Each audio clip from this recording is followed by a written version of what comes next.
That will never work. You can't publish that. Seriously? Don't. Oh my God, that's better than you do. That's bad. You probably should find other hobbies. You ever learn to spell? Stop. While you're don't bother me. I've seen better people. Do you really want to? And my third grade, give it up.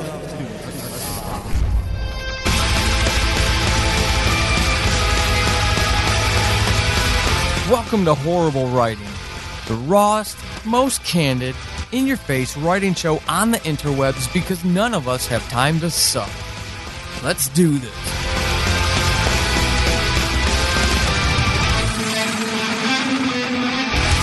I'm your host, Paul Sading, and we are continuing our author/writer interview series. This time around, I've got someone who is just, for someone I've never met, just a really positive spirit out there in the social sphere, and which I see the irony in the topic we're talking about today, because we're going to talk a little bit about that issue itself, communicating with other people, social anxiety, things like that. So this is going to be a very interesting, insightful interview. Who I have with me is poet Cheyenne Bramwell. Cheyenne, welcome to Horrible Writing, and thank you for joining me. No problem. Thanks for having me, Paul. It's good to be here. It is awesome to be here, especially since the short time that we've gotten to know each other, I've been able to twist your mind into writing darker stuff. So I'm really excited to see, by the time the public hears this interview, just how dark and demented you're going to be in your poetry. Oh, there's quite a bit already there. You just haven't seen it yet, so you probably will soon. Nice. I'm liking this. So, Cheyenne, you and I went back and forth, and we were talking about different topics that you would be comfortable talking about.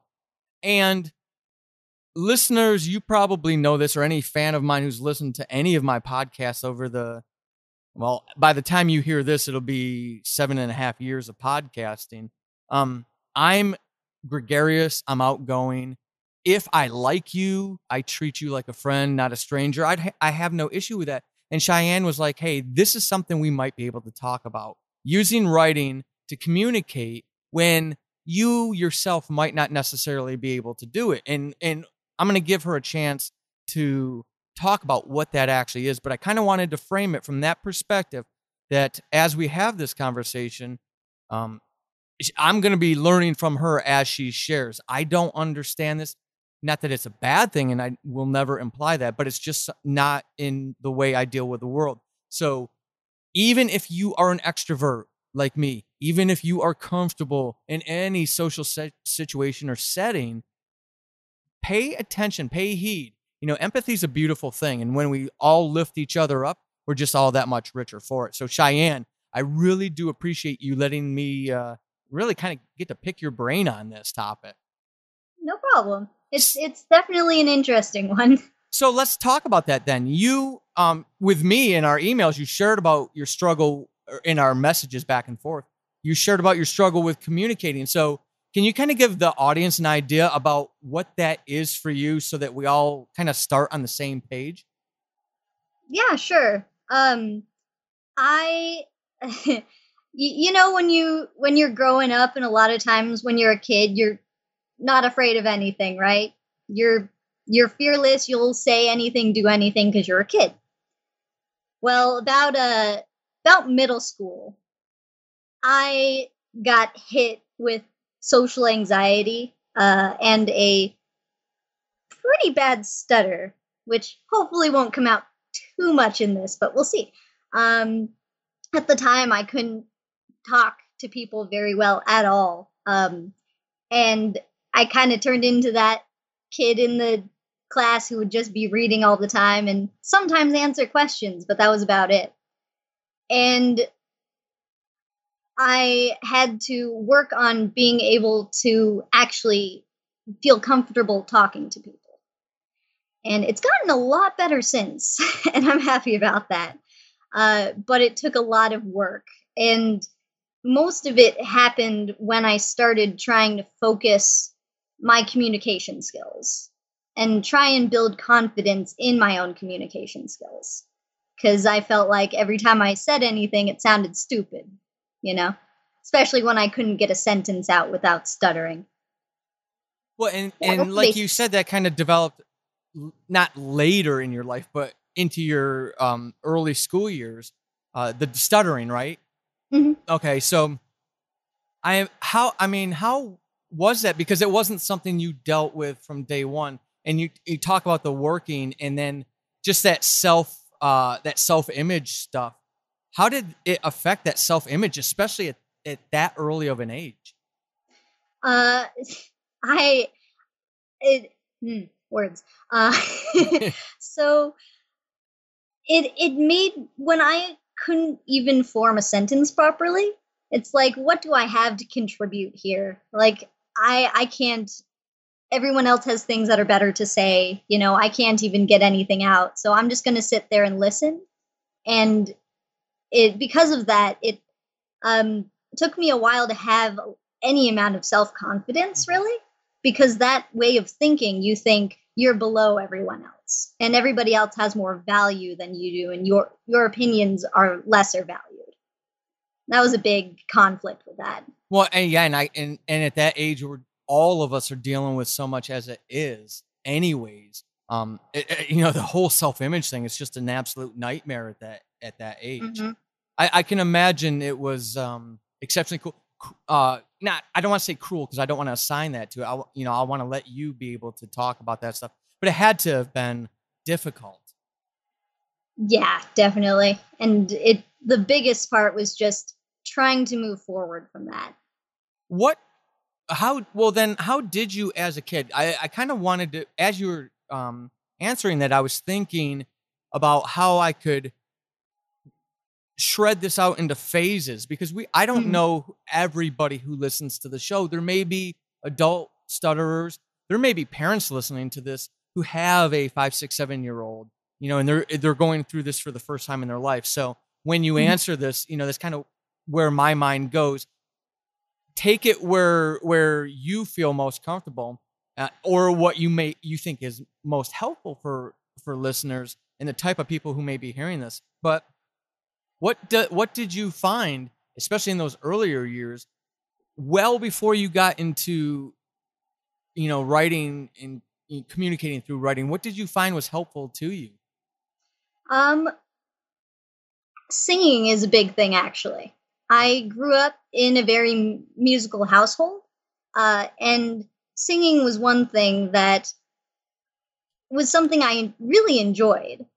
And it's actually, there's been studies shown that singing uses a different part of the brain than regular speech does. And a lot of stutterers, even like very heavy stutterers, usually have the ability to sing much better than they can speak. And not like Right. I'm saying that people can't speak with a stutter, but you know what I mean. Right. Yeah. And that was a big thing. When I was younger, went to church, sang all the time there. I also joined choir in middle school and then in high school. And with the whole like social anxiety part of it, I I decided, I don't know when I decided this, but that every single time a solo opportunity would come up in choir, I would try out for it. Every single Oh wow. one. Okay. And that usually meant standing in front of the entire class and the choral director and singing this. And I can tell you that so much of what I did sounded terrible. Like I did them, even if it didn't fit my voice. But I went in front of the class and I tried my hardest as I stood there in front of the microphone, shaking Mhm. so hard. Um, but putting myself out there in those situations was just a slow build up to working on being able to be in front of people in any capacity, whether it be speaking or singing. Was that self-initiated, or did you have a support network who kind of encouraged you to get to? That's brave, as a kid getting up in front of folks. So I'm just trying to figure out how you did that, and maybe you know thinking of those kids who might not be able to do that, was it all you, or was it others who supported you that kind of encouraged you to do it? It was my idea initially, but then I told my mom, who is, grew up also in a very musical household, and is very confident of a person. I love her so much. She's always been very supportive, and she was one of the ones who just hooked on to it. Like, she would help me practice every single one I wanted to do, and whether or not it fit my voice or anything, she would spend hours with me trying to work on these so that I could have enough confidence to do it in front of the class. That is awesome. Mom rocks. She rocks. Oh yeah, definitely. We are recording this right around Mother's Day to kind of give a little peek behind the curtain of how far ahead I have to work to stay on top of these things. So, in the spirit of Mother's Day, even though it'll be August by the time you all hear it, moms rock. Oh yeah. So, with the social anxiety aspect of this, can you give me an idea of what that is for you? What does that look like? So definitely the stutter thing. That's more of a physical reaction to it. But for me, social anxiety can be a lot of things. I typically don't like really loud places where a lot of people are, which meant, in school, I never went to school dances, that kind of thing, just because so many moving parts. And I also am really bad with subtext. I've always been in verbal conversations, so sarcasm, flirting, those sort of things, I have been so bad forever at dealing with. And the more people you have in a conversation, the more likely that's going to pop up.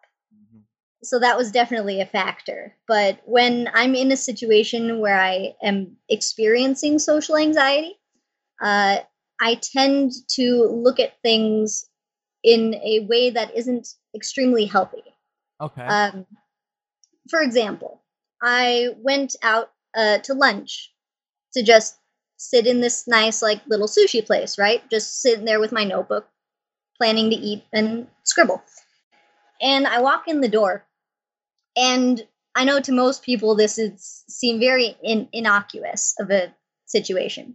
But I walk in the door, and the two girls at the host stand, as soon as I walk in, start laughing. And my brain interpreted, even though I logically disagreed with it, that they were laughing at me. And it's a very negative, kind of forceful thought that just sticks itself in my brain sometimes. And that's one example of that propagates when it's larger groups. Oh yeah, no, it absolutely makes sense. I'm just curious, is that anchored back in those earlier childhood experiences, do you think? Part of it is, definitely. I also, kind of, other than the social anxiety thing, I also have I've words are hard. Words are very hard. Yes, they are.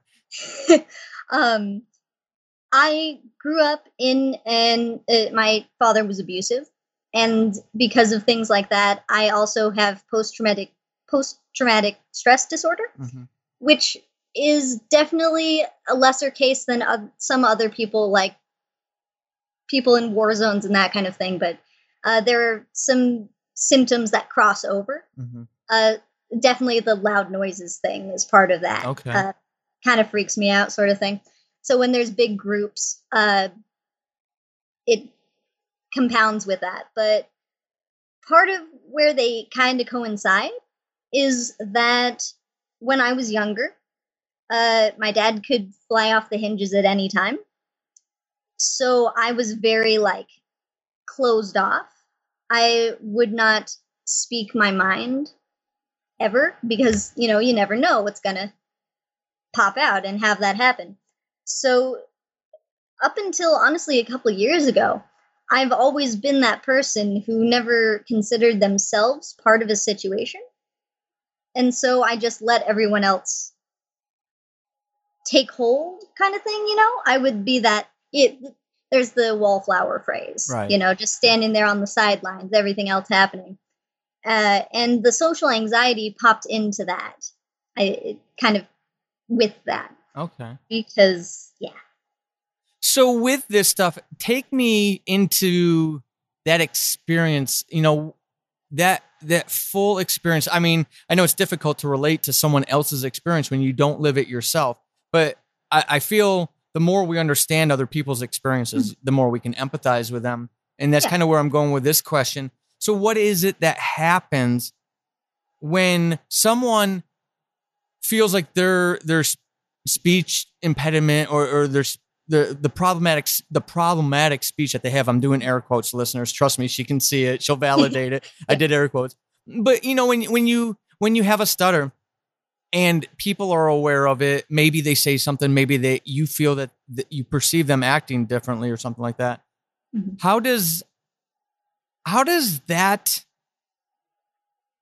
how does it become problematic for them? Is it, as you were talking, it was almost like I could see like this cycle for you, where one thing would feed into the other, and it would just keep feeding back and forth, whether or not like the two greeters at the restaurant situation. So what is that whole thing like? Is it something you can recognize immediately? Is it something you don't recognize at all? Is it a spectrum, situational?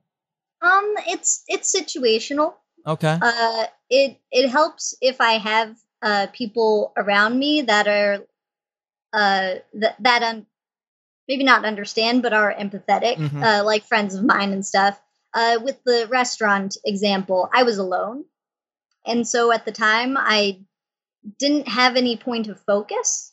I was just walking in by myself, and my thoughts were somewhere else, and I didn't have anything to compare, I guess. Maybe not the right word, but in that time I didn't realize that was my reaction. Okay. Until hours later. A lot of times it kind of goes to like dissociation a little bit, which I have also sometimes. It's when you are cut off from, sometimes it's your own thoughts, sometimes it's your emotions, and that's kind of difficult. It makes it hard for me to figure out what I'm thinking sometimes. Or like I will experience the reaction physically of like, I'm nervous, I'm gonna shake a little bit, that kind of thing. But sometimes in the moment I don't understand why. Okay. Makes things weird. It's really weird. Well, and then is there, this is such a big question. I almost feel unfair asking it, but just again, trying to understand what it's like for a person. So what is that impact now as an adult on, the cognitive health, the esteem health, the emotional health? How does that, it sounds like it can, for some folks who maybe don't have the best support networks or coping mechanisms, it could be almost like a runaway train type of situation. Oh yeah.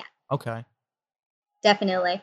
It can be really overwhelming when different things feed into each other. Okay. Kind of like my various mental illnesses. Because when you have a single thing to keep track of, it's a lot easier.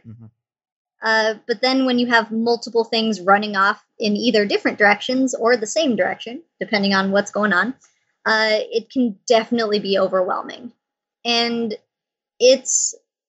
I didn't realize that I struggled with mental health things until I was in college, and I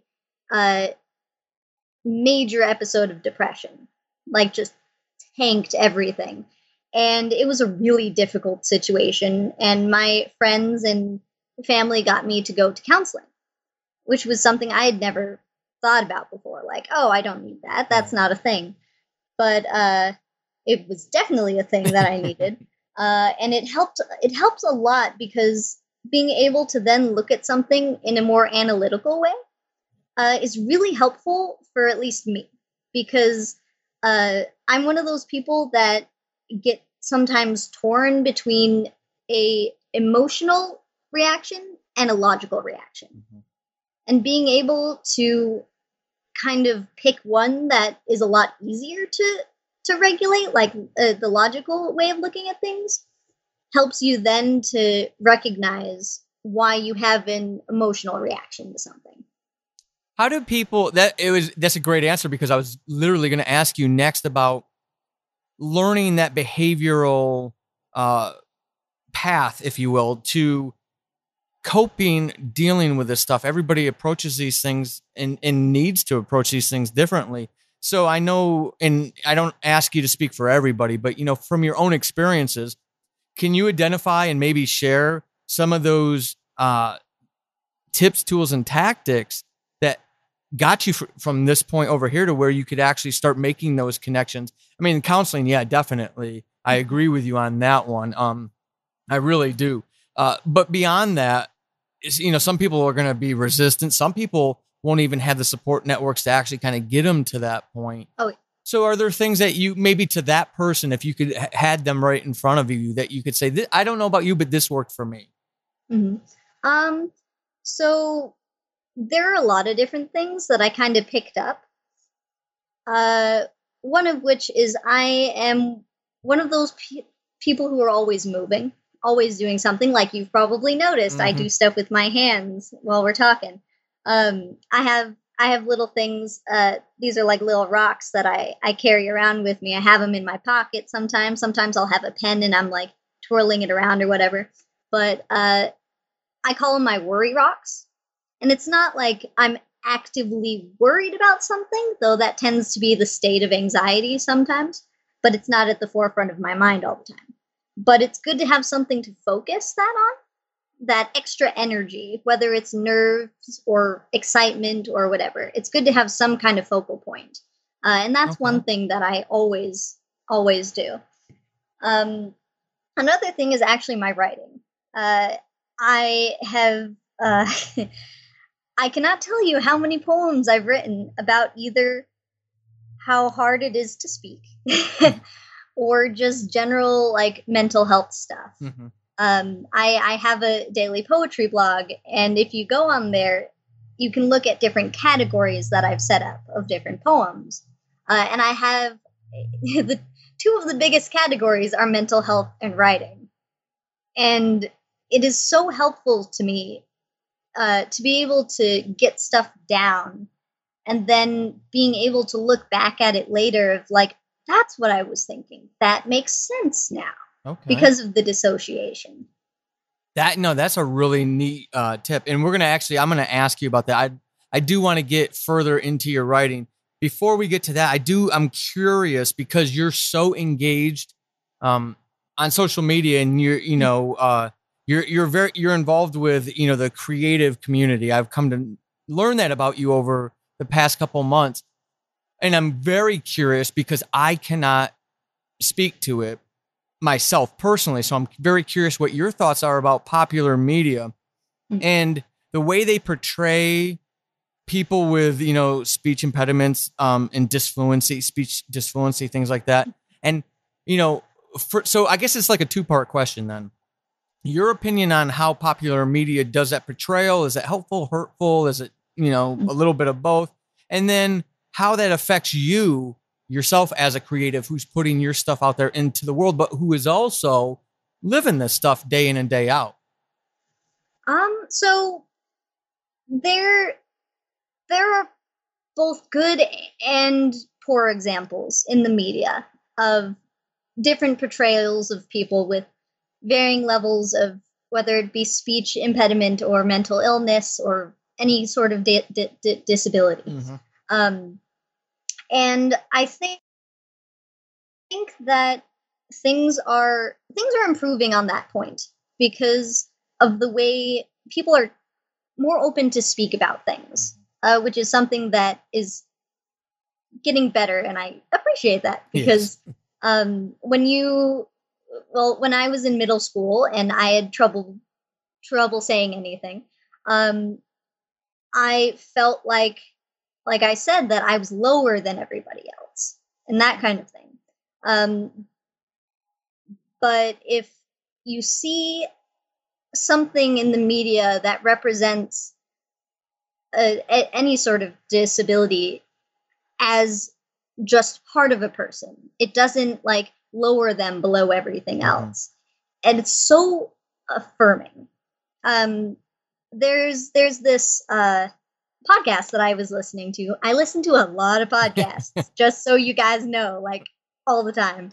But it's oh dang it, what's it called? This is bad because I really really like this. The Far Meridian. There we go. It's about a girl who is agoraphobic. And that is something especially that you do not see portrayed at all in the media.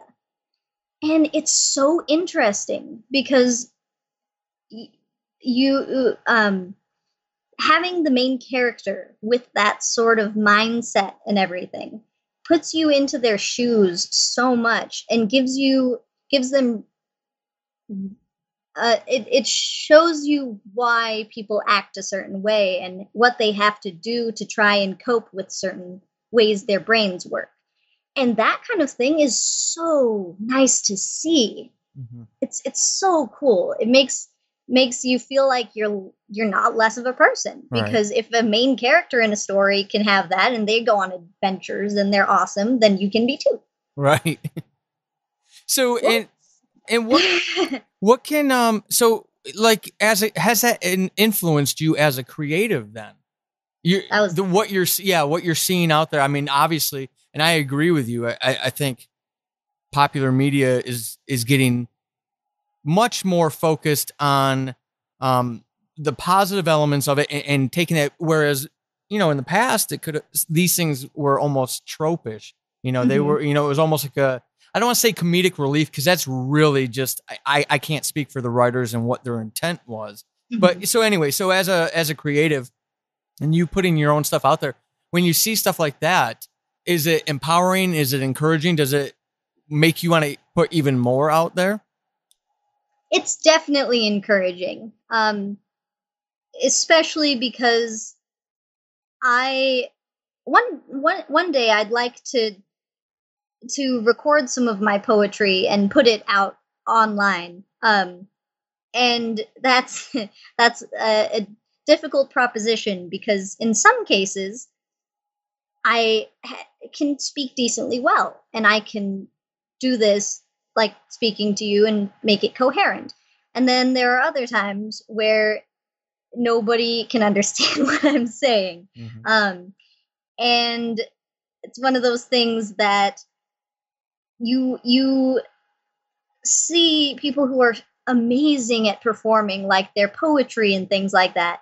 And I've always looked at them and like, how do you do that so well? Like, that's amazing.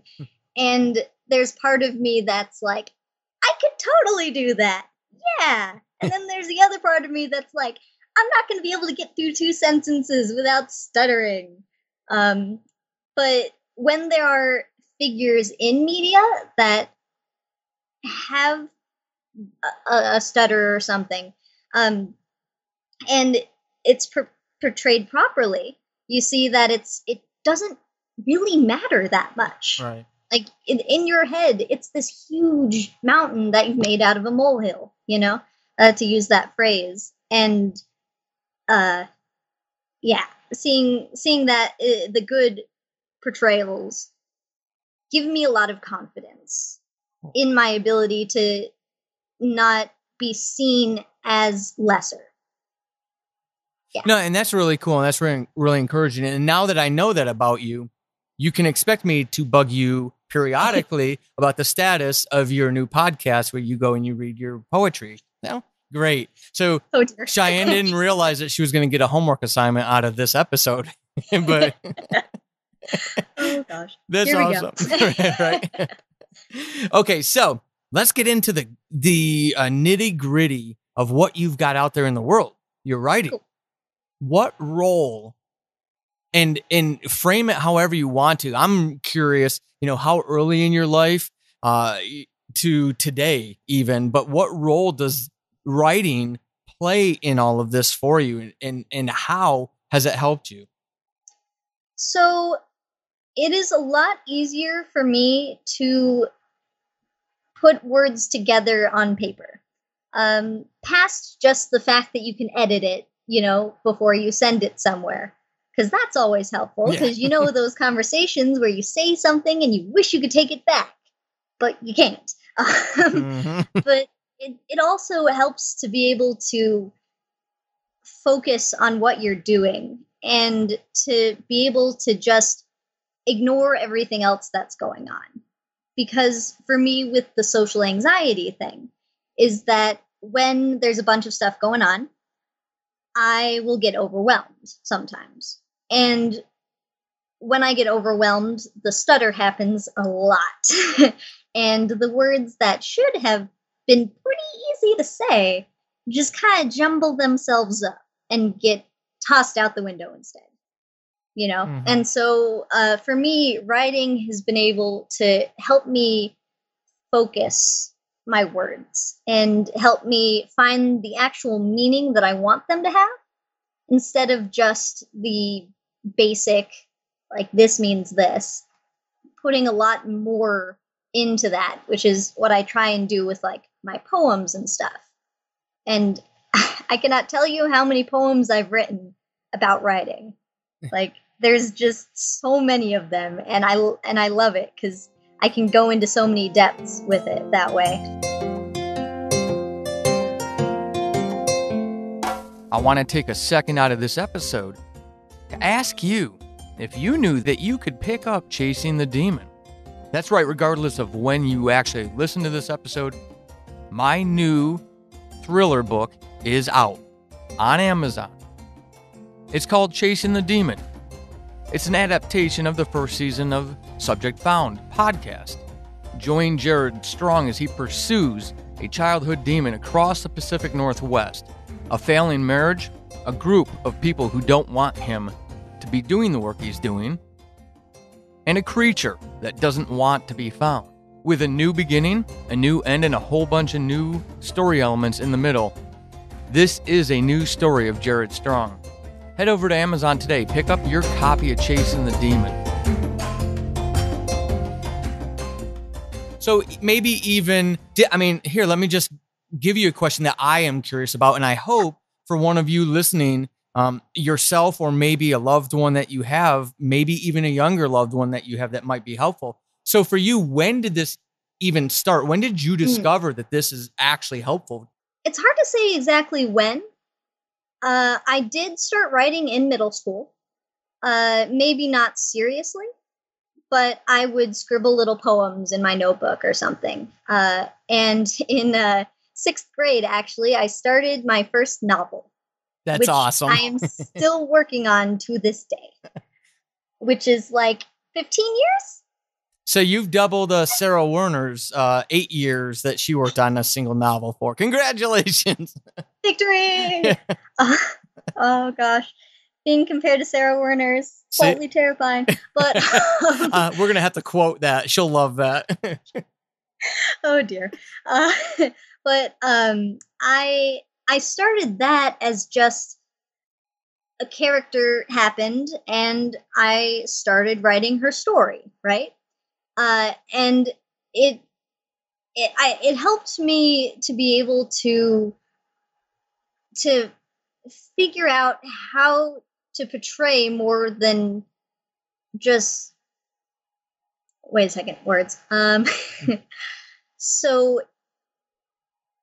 I've always loved reading.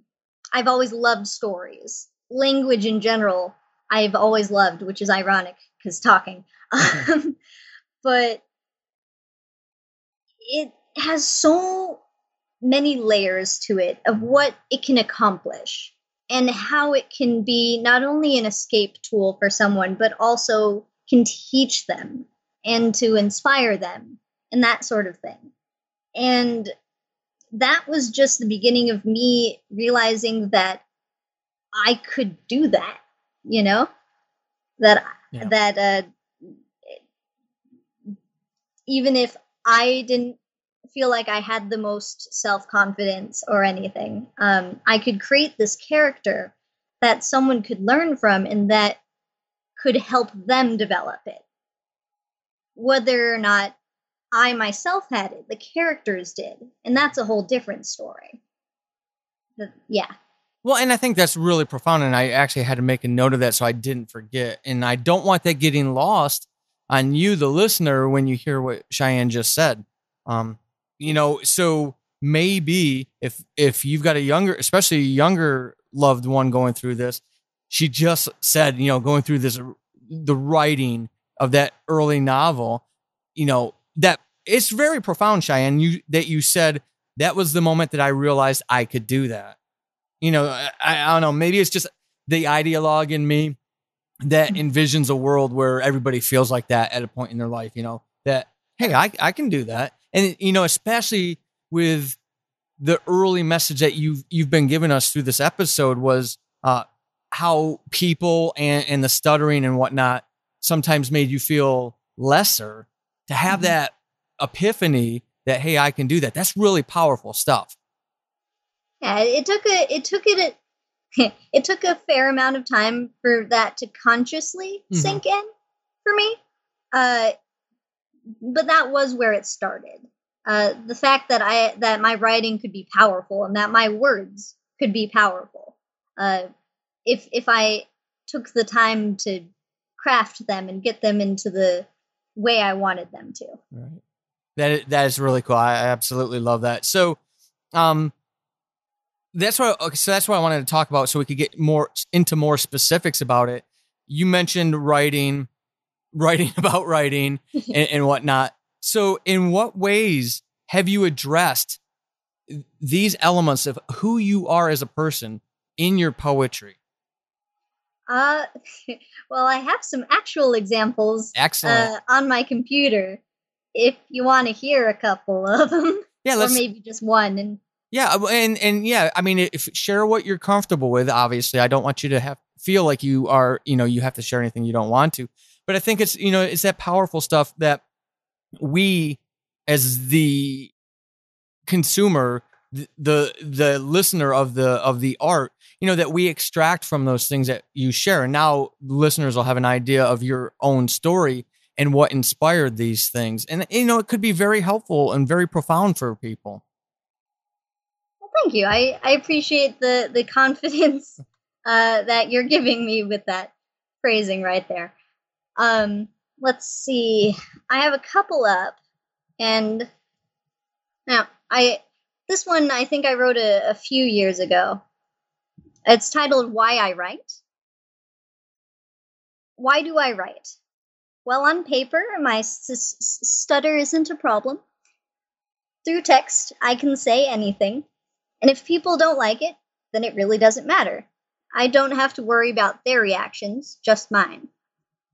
I may be as proper as I see fit, but there ain't no rules against me shortening what I want neither. I can create worlds without gravity, or where people grow flowers instead of hair. When I write, I am unlimited in my imagination, strength, and intelligence. I can be whoever I want and escape from the monotonous every day. Writing is paradise, and I will never give it up. That is awesome. God, that's, if you're, even if you're a recovering non-writer, so maybe you're not writing every day. I mean, listen to what she just shared there. First, Cheyenne, thank you for sharing that. But the message behind it, that's something a lot of us could put up on the wall behind our computers when we're sitting there, playing the game instead of actually hands on the keyboard writing like we know we're supposed to be. But that's really encouraging. The message in that is something that, verbatim somebody could put up on the wall behind their computer because it's an anchor. It reminds us about the power of what we do when our fingers touch the keyboard and what we can be. Going back to what you said, realizing I can do that. I love these kind of empowerment through candor, folks. Cheyenne's being real with you. She's showing you how helpful it is to her. Take these messages that these writers share on this show and kick away the crutches or anything that's a barrier to your creation and go create. The world needs more creators. Yes, all the fun people who make things do the things. Do the things, please. Do the things. So with this, I'm trying to think about maybe also the non-writers and trying to offer them something from this as well. Mhm. So really like a two-part question then. What can people like me do better to be more supportive? And then also folks with a speech impediment or social anxiety, what are some of the things they can do to kind of push them to that level of confidence that you had to sit down, put the fingers to the keyboard and create? And not only that, but obviously go out and share your creations with the world. How can we help them? And then how can we get people like me to be a little more empathetic and supportive? One thing that everyone can do is to make sure people have the resources they need, not only support system wise, but also the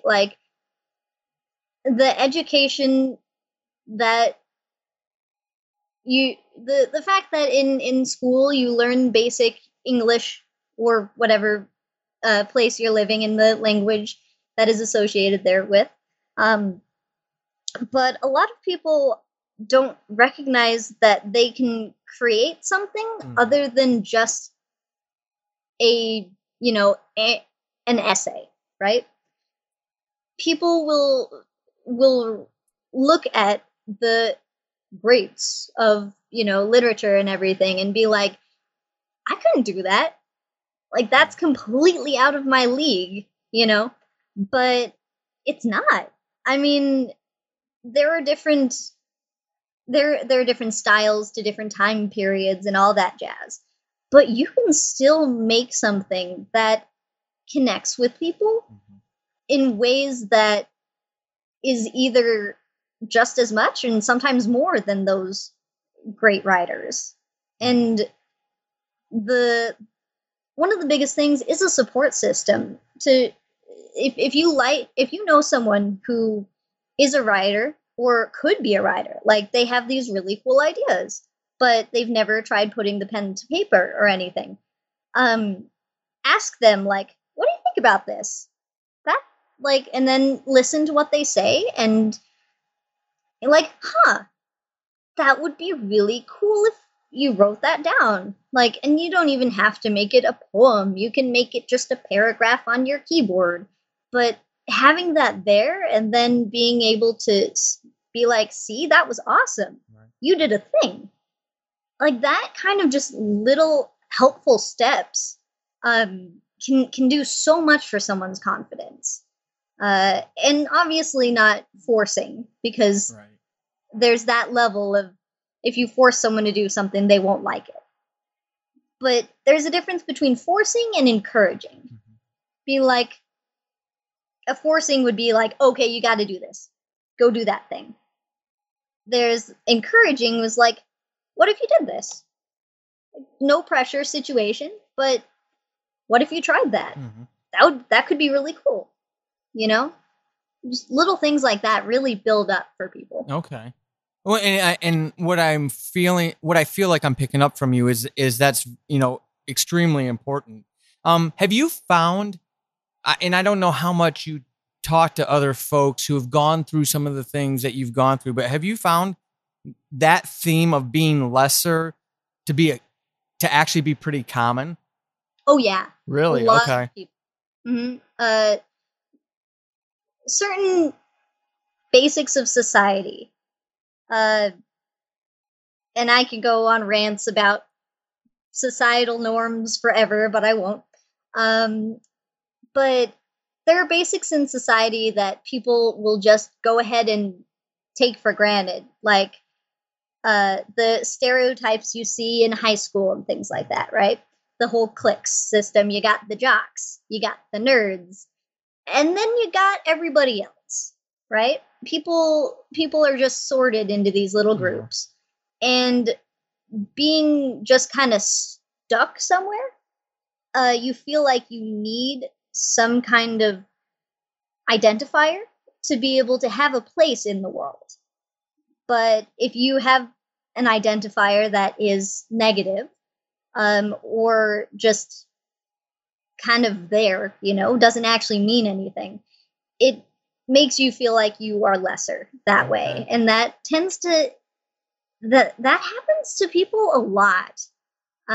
It's part of the like judgment culture, the like separation of people.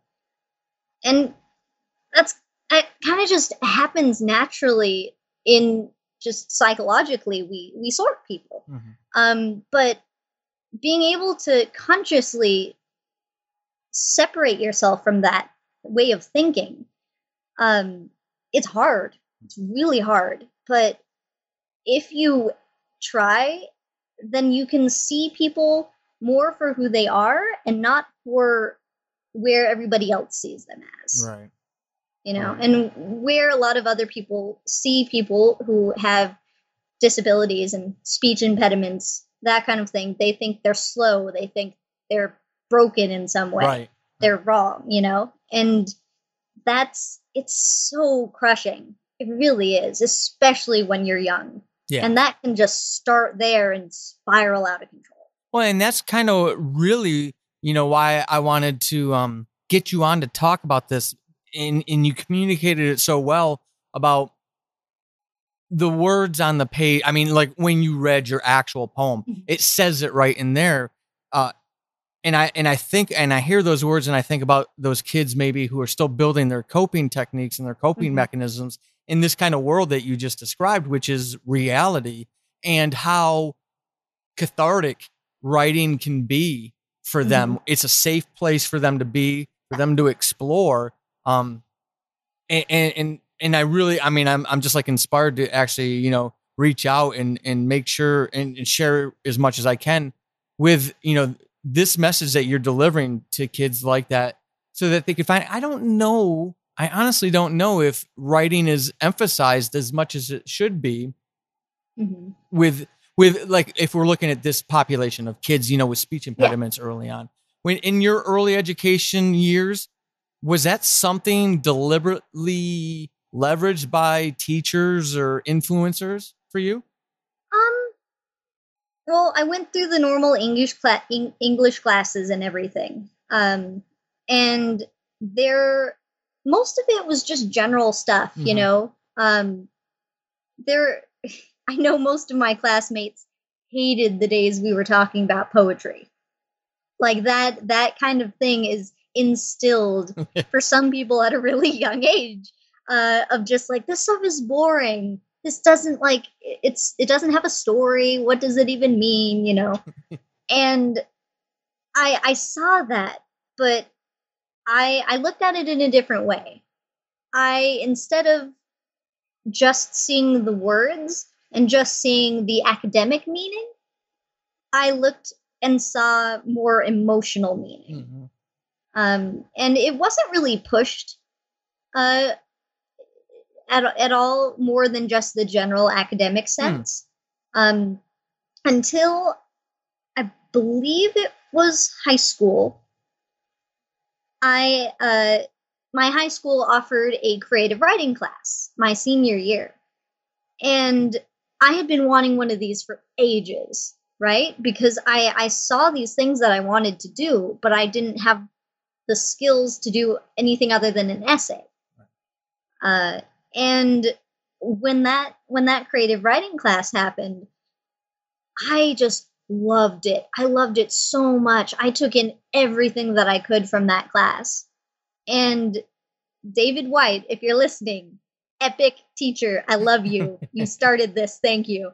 But I saw that not only for me, but everybody else in that class really just enjoyed it, because it was something different than just the academic way of, you're talking about this argument and you have to do this argument and blah, blah, blah. And there's so much more to writing than just arguing. There's so much expression. And I think that if that was introduced at a younger age, more people would be writers. Right. More people would feel like they had those skills to express themselves more. I absolutely agree. Absolutely agree with you. And that's why I thought that was such a neat tip, tool, and tactic to share. And you know what? Maybe we just don't worry about, formal education, and listeners hearing this, take it, go be the change that you want to see in the world kind of stuff. And in your neighborhoods and in your friendship circles, share this. Cause I think that's just a neat thing how I could really see how that would empower you and be so beneficial to you. And and I would hope there's a mechanism to reach, whoever it may be, an organization that could actually spread messages like that this is actually helpful for kids, to help them see. Cause I hate hearing that kids, back when you were in elementary school, feel lesser from that early of an age on. And I just remember how horrible kids were to other kids with stutters and things like that. They were absolutely, it was just, it's one of those things you look back as an adult and you still feel shame as an adult, even though you were like maybe 8 years old at the time, you still recognize that was pretty crappy, Yeah.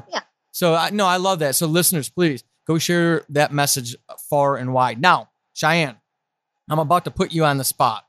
As if you haven't shared so much good stuff with listeners, you haven't done quite enough for them because we haven't had a chance to share something horrible about your writing experience. So if you're a first-time listener, I do this with every single guest. It's one of my ways to say thank you to them for coming on and giving me their time, is by asking them about a horrible writing experience. Now, you may be wondering why I do that. That's such a cruel thing to do. Actually, it's not. I want them to share something. We'll process what they've shared. And I think we can all take away a growth moment, a positive outcome of what they went through. So in that spirit, Cheyenne, what is your horrible writing experience?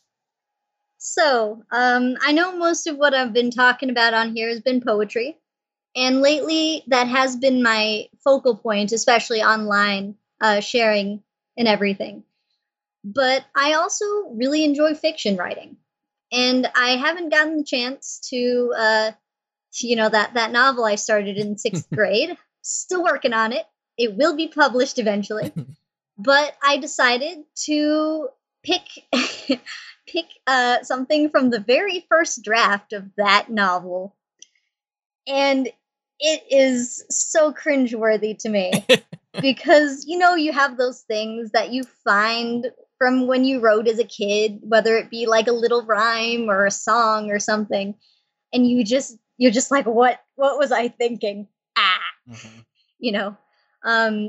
And I have right in front of me the prologue.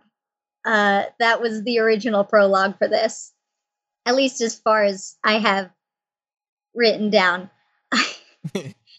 And I'll explain why it's cringeworthy afterwards if you can't tell immediately. Oh boy. This is a prologue to the novel. My name is Scala, and in my life there has only been one thing that has stayed constant.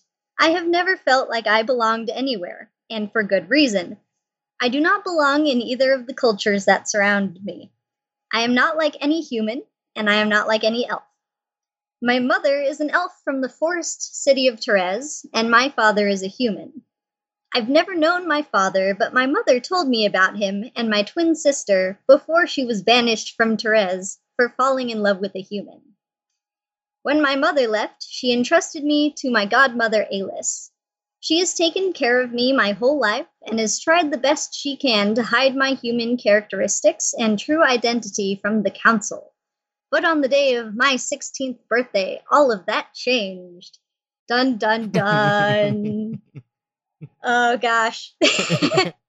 So, to anyone who is reading something that a 6th grader wrote, that was pretty decent, right? For a 6th grader, I'm gonna say that. But I am not a 6th grader anymore.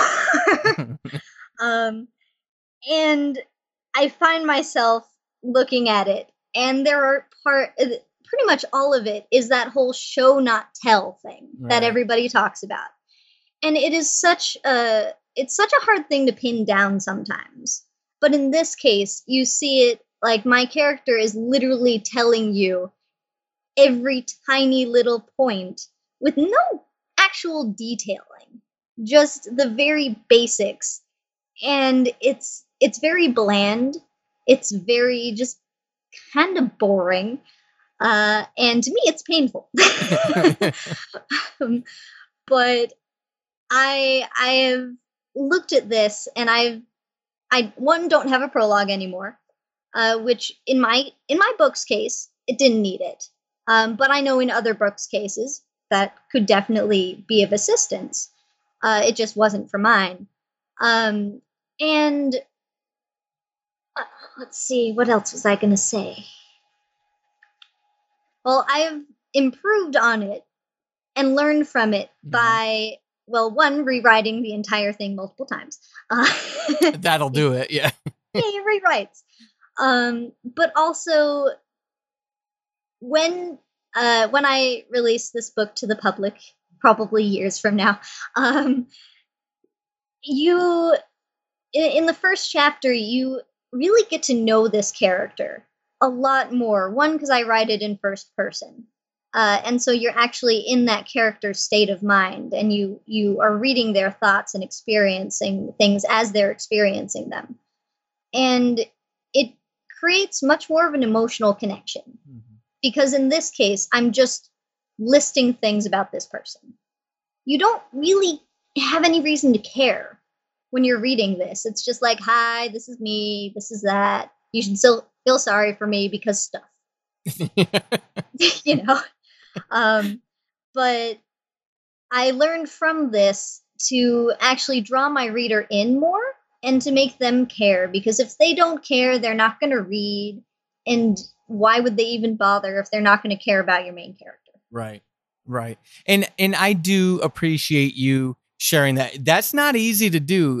One, it's not easy to look back at that stuff. It's funny when you were talking about looking back at something you wrote as a sixth grader and hating it. I was sitting there going, and you know this, you've actually helped me, but I was sitting there going, I just went back through edits of Chasing the Demon, which is something I wrote within the past year, and I cringed. So, I mean, and fair play to you, for a sixth grader, that was pretty high speed for one. But two, that you're able to, okay, so yes. So the craft element of it, I agree. You were spot on with all of that. But even for listeners, another takeaway point is that fortitude that you've got. You still have this thing. You still pulled it up. You're still working on it. You've learned from those earlier experiences, and you're learning how to engage your reader quicker and make them care. And that takes a level of investment that I feel we all have. We just have to tap into. And you didn't you didn't just crumble and toss over your shoulder and move on. It's real easy to do as writers. Oh, this is so crap. Easy. We throw it away. We start on another thing that we know in a couple months we're going to crumble up and throw that away too. And then we've got an excuse for never doing. And that's, listeners, besides the craft stuff that Cheyenne shared, that's kind of what I want to take away and kind of really push on you is she's not giving up. She's still working this thing. This thing is she's not going to let it squirm free. She's going to get this thing done. And that's what makes successful people. They don't stop. They don't take no for an answer. They don't quit. They keep going. So there are a couple lessons in there for you in that horrible writing experience, which is why I always ask my guests to come on the show and share something like that, because we can learn so much from them. So at this point, Cheyenne, what do you have going on? I know you've got a ton of poetry out there. Kind of talk about the poetry, talk about the themes and some of the stuff that you do, and maybe even give us a little indication of where you see yourself going in the future. Okay. So I mentioned earlier that I run a poetry blog, and it is a daily poetry blog. I post a new poem every single day, which still amazes me, by the way. Oh gosh, I have way too many poems, but it's really fun. It's a way of extending my range from not only free verse. I do a bunch of different forms of poetry too.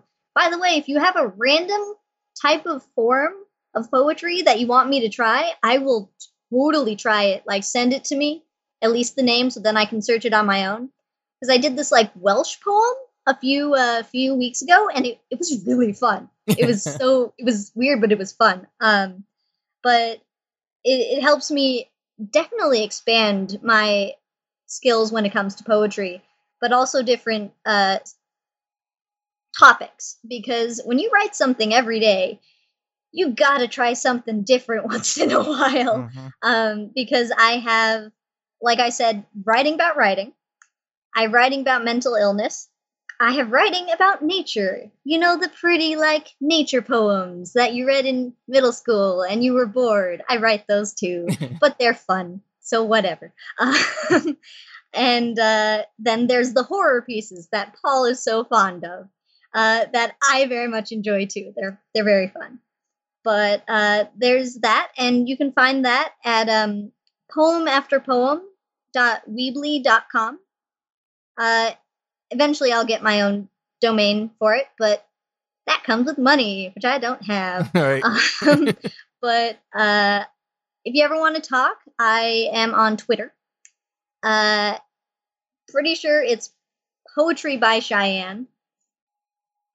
Yeah, that's what it is.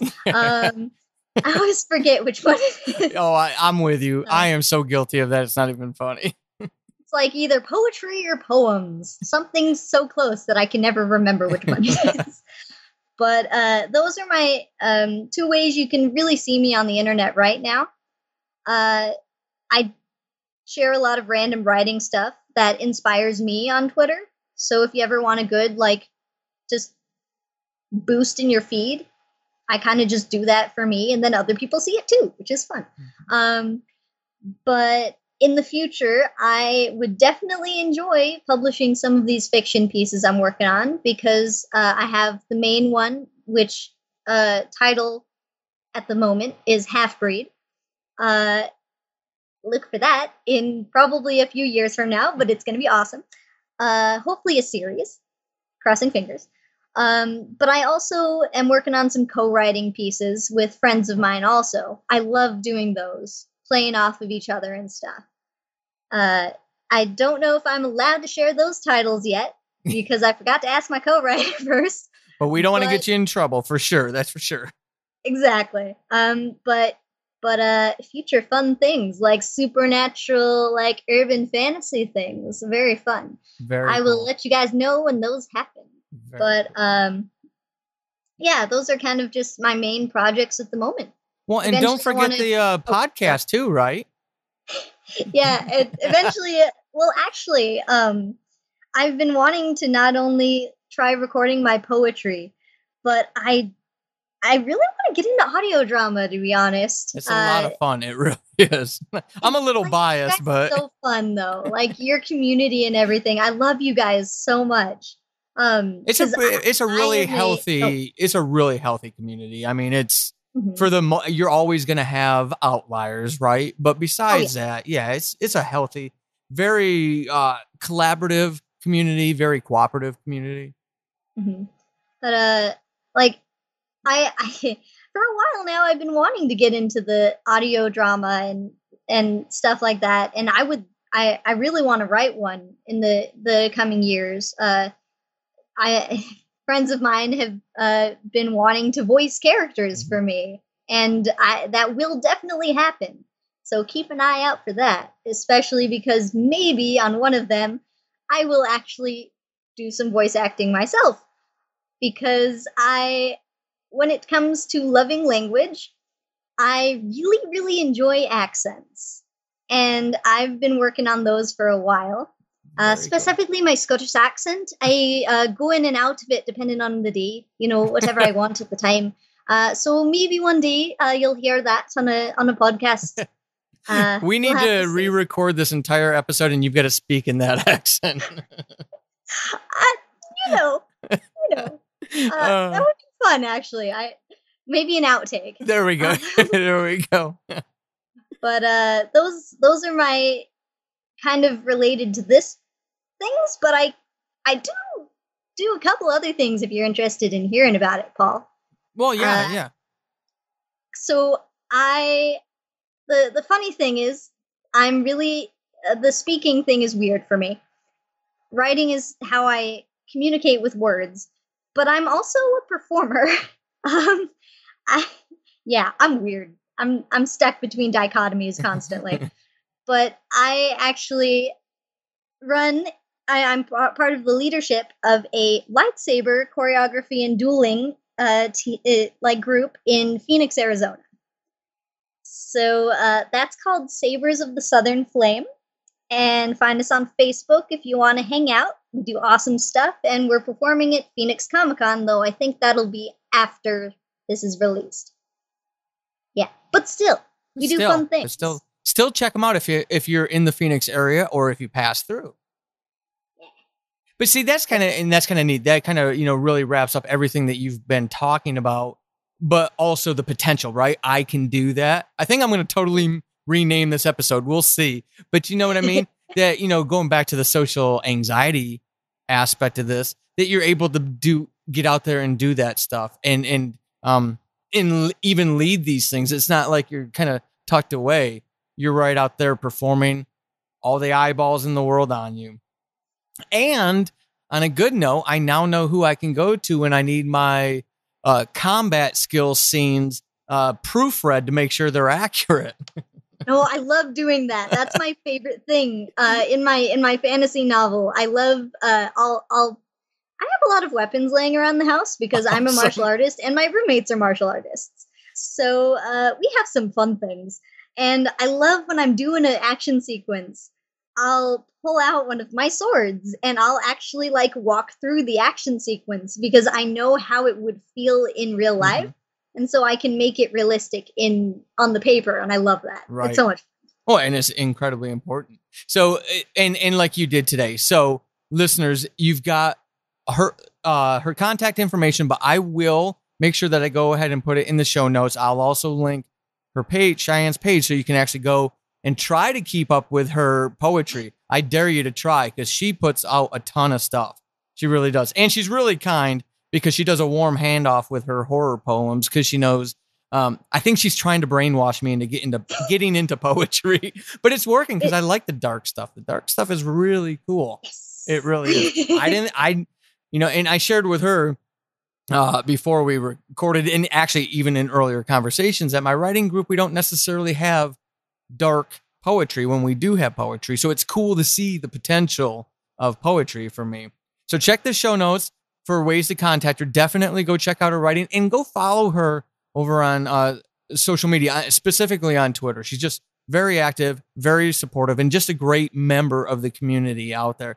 Cheyenne, I want to thank you for coming on Horrible Writing and talking about this. This is an important topic, and the neat way that you did this was I really feel that you've helped people in the whole spectrum, and especially those young folks. That's where my heart goes to, is thinking about them. And like you said, all those, if we could teach creative writing earlier, well, maybe we can't, but we as an informal community can do these things. And you gave us great, very practical tips, tools, and tactics to go do that. So we can, who knows, change the next kid that comes out of, grade school who's in love with this stuff.